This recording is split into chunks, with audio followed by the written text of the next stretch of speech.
Buenas tardes, espero se encuentren muy bien. Hoy voy a hablar acerca de un artículo que trata de la inversión extranjera directa y la construcción de ferrocarriles en Colombia. A mediados del siglo XIX, la construcción del ferrocarril de Panamá se destacó como uno de los procesos de inversión extranjera más exitosos en América Latina y Colombia. Esta línea férrea que conectaba los océanos Atlántico y Pacífico se convirtió en un importante monopolio de transporte y fue altamente rentable, reflejando los intereses económicos y políticos de Estados Unidos. Además, representó un valioso recurso fiscal para el gobierno colombiano.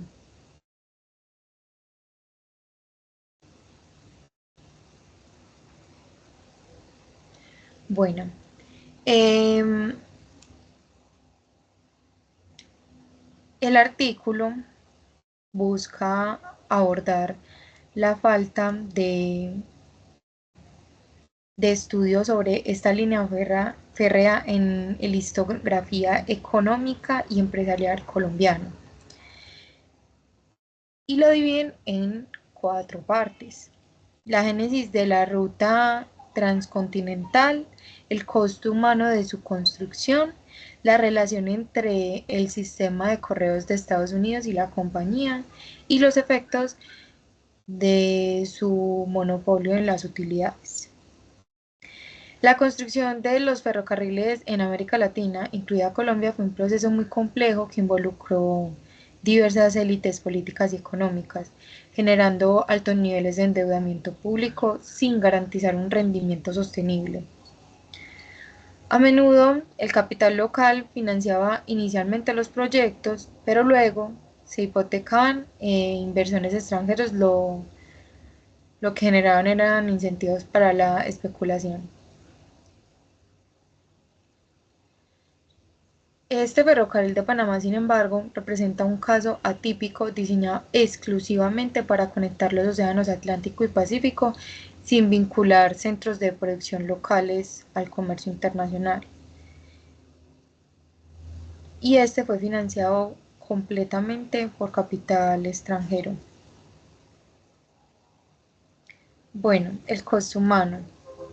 La construcción del en Panamá enfrentó condiciones extremadamente difíciles, con el mito popular de que debajo de cada travesía nace un trabajador, reflejando el alto costo humano de la obra. La compañía tuvo que reclutar mano de obra en un contexto de escasez debido a la fiebre del oro en California, lo que elevó precios y salarios. Este se emplearon diversas nacionalidades con los trabajadores, incluyendo jamaiquinos, colombianos, trabajadores chinos. Inicialmente se utilizó mano de obra esclava, pero la empresa tuvo que abandonar esta práctica por cambios legales y preocupaciones políticas. Y a pesar de los esfuerzos por contratar mano de obra cartagenera, muchos abandonaron el trabajo debido a las difíciles condiciones en las que se encontraban. Em, Al final de toda esta construcción, la compañía decidió contratar más trabajadores jamaiquinos y cartageneros, quienes se adaptaron mejor a las condiciones locales. Se estima que durante de la construcción hubo alrededor de 835 muertes, destacando el impacto de enfermedades como la malaria, el cólera.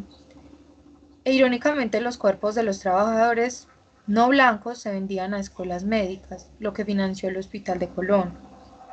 Esta tragedia humana de esta obra monumental fue inmensa y refleja la explotación laboral de la época. Los correos y el monopolio transcontinental. A mediados del siglo XIX, el gobierno de Estados Unidos se enfrentaba a desafíos para establecer un sistema de correos más eficiente debido a las dificultades en las vías de comunicación entre las costas. La construcción de este ferrocarril en Panamá ofreció una solución temporal, dividiendo la ruta en tres secciones: desde Nueva York al río Chagres. La línea férrea en Nueva Granada y desde Panamá al puerto de San Francisco. Esta ruta estaba controlada por Estados Unidos, que enfrentó cuellos de botella y aunque el gobierno neogranadino asumió el servicio en 1849, no hubo mejoras significativas. Con el tiempo surgieron tensiones entre el Pacific Mail y el Panama Railroad debido a tarifas altas y todo esto llevó a rutas tradicionales. Este monopolio del ferrocarril terminó en 1869 con la inauguración del primer tren transcontinental en Estados Unidos, que ofrecía una alternativa más rápida y eficiente, disminuyendo el tráfico por la ruta del Istmo. Entre 1849 se transportaron bienes por un valor total de aproximadamente 710 millones de dólares a través de Panamá. Las consideraciones finales. La construcción de este ferrocarril en Colombia en el siglo XIX fue una de las iniciativas de infraestructura más significativas a pesar de las desventajas condicionales de las concesiones para el país. Todo esto generó un impacto fiscal muy importante, permitiendo al gobierno transportar grandes cantidades de oro a California sin pérdidas. Durante su auge, la compañía alcanzó dividendos récord del 44% en 1869. Bajo el control francés, el ferrocarril logró cifras récord de transporte en 1886 y durante la construcción del canal interoceánico en 1913 se convirtió en el mayor tráfico por milla del mundo. Sin embargo, tras la inundación del canal en 1914, el flujo de carga disminuyó drásticamente. Aunque el ferrocarril fue crucial como vida transoceánica, no contribuyó a la integración de mercados internos y la mayoría de los materiales fueron importados sin generar desarrollo industrial significativo. Las concesiones reflejaron asimetrías de que no favorecieron a las inversiones extranjeras. El alto costo humano de la obra y la falta de estudios comparativos con otros proyectos en América Latina limitaron su análisis. Además, se requiere más investigación sobre el impacto de esta iniciativa en el crecimiento colombiano y sus relaciones con Estados Unidos, más allá de la separación de Panamá y la indemnización de 1923. ¿Por qué leí este artículo? Porque a pesar de que es antiguo, da a entender que por más buena iniciativa que se tenga en una obra, hay que tener en cuenta los diferentes aspectos que pueden hacer que estas situaciones ocurran. ¿Cómo así?